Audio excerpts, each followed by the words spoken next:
Now, look, we're giving you a plan on this. We know what that guy is, but we need to give you something to vote for, that clear plan. And so for those undecided members of your family, let me tell you exactly what Vice President Harris is proposing on this. A strategy for manufacturing that builds on those historic investments of the bipartisan infrastructure law. Thank you, Congressman, for that.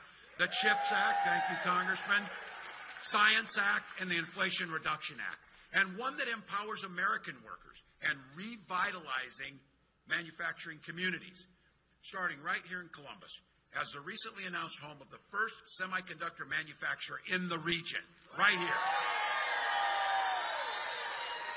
Those are real jobs for real families. So we did this up in Lansing, Michigan. Senator Vance called that table scraps for people. 650 good union jobs that people use to put food on their table. He called table scraps and said they would pull that money back. We'll cut the red tape to unleash the full potential of American industry so we can build more factories faster than we have before. Manufacturing tax credits to ramp up investments that create more jobs in strategic industries that are essential to our growth and national security. And these tax credits will reward companies that guarantee workers the right to organize. And something we did in Minnesota, Vice President has talked about this, eliminating unnecessary degree requirements while increasing skill developments for 500,000 federal jobs. Folks in here, a goal of doubling the number of apprenticeship programs and other training opportunities. These lead to good-paying union and good-paying manufacturing jobs, and we'll do it by the end of the first term.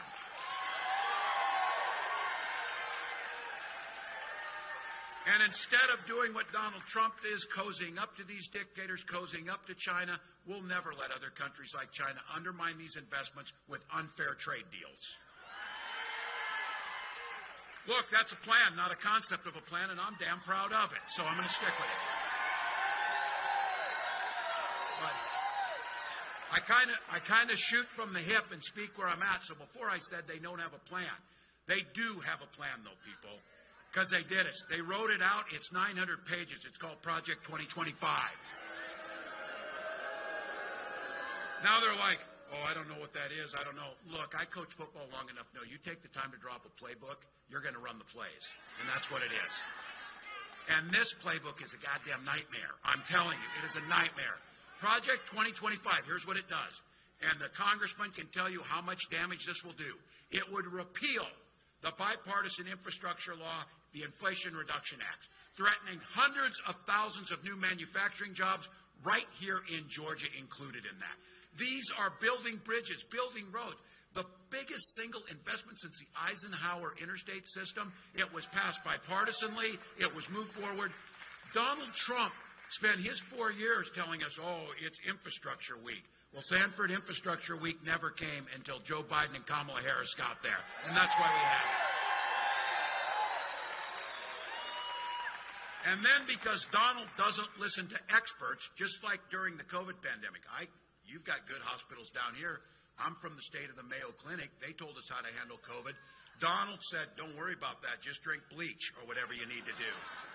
Look, he doesn't know the economy either, and he's talking about establishing a Trump sales tax on everything from groceries to prescription drugs. The experts who know how this works said that will cost you and your families $4,000 a year. Now, Donald says China will pay for it. Oh, yeah, just like Mexico will pay for the wall. Yeah, you know. She knows. And look, that repeal in Project 2025, very clear. Repeal the ACA, cut Social Security, cut Medicare. That's what the plan is, and it's written out.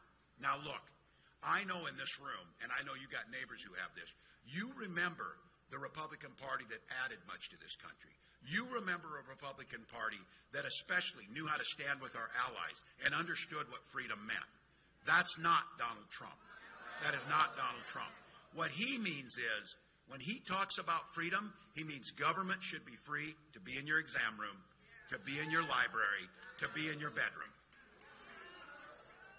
I know Georgia has the same rule we have in Minnesota. Things work better if you just mind your own business and stay out of mine.